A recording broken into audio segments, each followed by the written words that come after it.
Welcome, everyone. As I just said, it's so exciting to be here. We have a great lineup of speakers, especially the first speaker that's going to kick off the conference. He is somebody who is one of the pioneers of Turkey's e-commerce and internet industry. He started one of Turkey's leading e-commerce, he co-founded one of Turkey's leading e-commerce sites, Markafoni. But more importantly, I think what makes the first speaker who's going to come up and share some of his insights about Turkey's technology scene, Sina Afra, is that if you haven't checked out his blog, you really should. I know who Sina is because he co-founded Markafoni, but I follow him closely on Twitter, and I also read his blog because he really has really interesting analysis and insights. And the one thing that I really truly love about what he does on his blog is that he really does his homework. He doesn't just go on there and start talking about all these ideas that he has, but you can see the passion and the commitment that he has to not only the e-commerce industry and the internet industry, to what's happening here. So I actually think it's very fitting that he is our kickoff speaker here. So can I ask Sina to join me here on the stage? And please give him a huge round of applause. Thank you. Great. Thank you. So I take this place. So ladies and gentlemen, welcome to Antalya e-Tom. As Burak said, this is the 6th time. I remember the first one. This was 6 years ago, and I remember that I counted 47 people.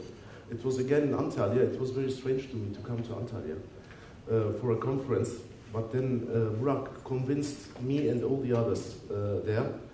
And as we got back to Istanbul, we were talking so much about the Antalya event that next year 100 people came. And I think this year we are up to 700 people. Today I will not talk about Turkish e-commerce. It's a little bit, I have a different topic in mind. A little bit about the conference here. The conference, e-Tom, is a very inspirational place because you are far away from Istanbul. So you don't have any reason to go home to have a meeting, to meet, have any other business meetings and stuff like this. You meet here a lot of people. Founders meet investors, investors meet founders. People from the ecosystem meet other people from the ecosystem.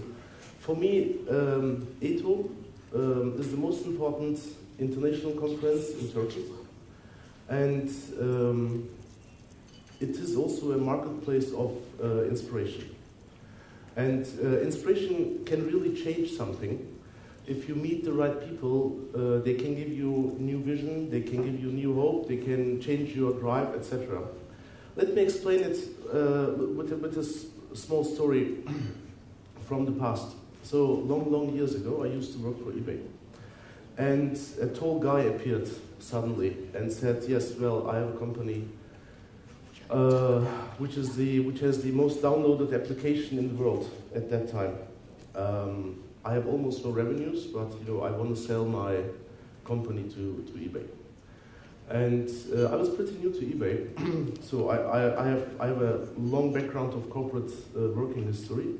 So I was listening to that passionate entrepreneur, and he was really defending this idea of, yes, I have no revenues, but I have something which is downloaded like hell.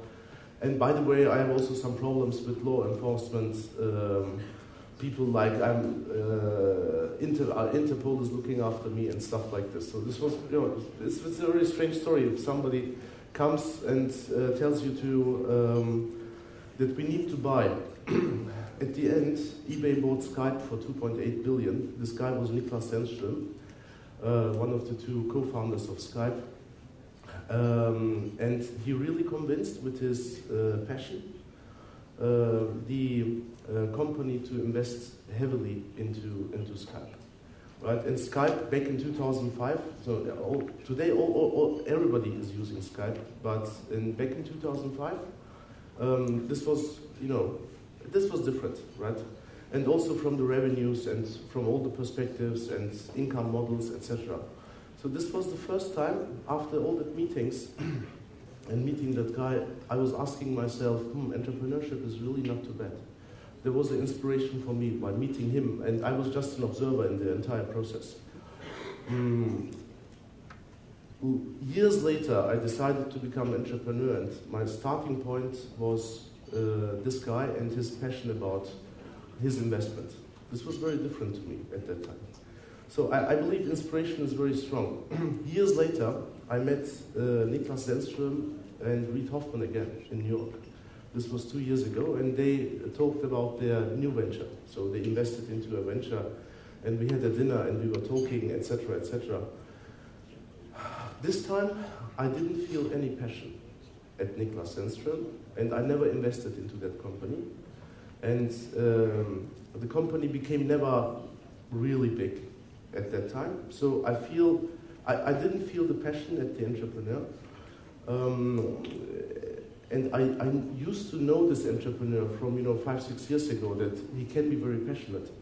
And I believe if there is something you really believe, you create some passion, and you can get, and you can inspire people, right? And I hope that this is Atom startup in Antalya is the right place for you to get some inspiration and also passion. If you are a founder looking after investors, I can also only suggest you, if you find somebody that he is really interested, shows some passion for you, then hunt him during the next 2 or 3 days. If you are an investor and you feel the passion with the founder, then you should found the hunters. But it's all about inspiration and passion. All companies who have been successful, which have been successful, has come to that stage with lots of belief and passion. And I think this is a place like a marketplace. And it's the most important, not only for Turkey. Burak, I think we have 20 different nationalities here at this time, and almost 40% are non-Turkish. So therefore, Burak is forcing all of us to speak English now. And I believe next year it will be more than 50% outside of Turkey, and it will become a much bigger hub and marketplace for inspiration. So enjoy Atom, welcome again, and thank you very much. Thank you, Sina. Thank you so much. Can I just ask you, on your passion and your inspiration, just in terms of, I think we hear about it in such a theoretical thing, but I mean, clearly I see it as I promoted your blog. I mean, you read things, and can you tell me just on a daily basis, you as an entrepreneur, what do you do to kind of refresh that inspiration and passion that you have? I think this is something very self-driven. So I have no clear answer how this energy is developing, but I try to follow some people on the internet. They inspire me. So I follow the blog of Ben Horowitz. It's one of the most amazing blogs, and every time I read it, I have the feeling at least that I have a new idea, and then I try to adapt this idea into my environment in Istanbul. So this is a little bit how it works, but I try to not to limit myself. So I follow German blogs, I follow US blogs, I follow French blogs, I follow Turkish blogs. I follow hardly any newspapers or TV stuff. Okay, and then just in terms of, I love your advice of go out, and if you find someone who's passionate, you go out there and approach them. And I have no problem doing that. So everybody here, when I come over to you, I'm going to talk to you for 10, 15 minutes. But I think a lot of people also, I think a lot of entrepreneurs have ideas, but they also sometimes they hesitate to go and approach someone. Do you have any tips for people who are not probably as energetic and outgoing as me in terms of approaching someone? I think everybody is getting used to that, so this is the best place to start with that. So if anybody wants to speak to anybody else, just fetch him regardless if he's talking to anybody else. Just fetch him, start to talk, it will develop. This is the beauty of Antalya. Nobody will escape for 2 days. Great. Well, please give a round of applause to Sina and Afra. Thank you so much.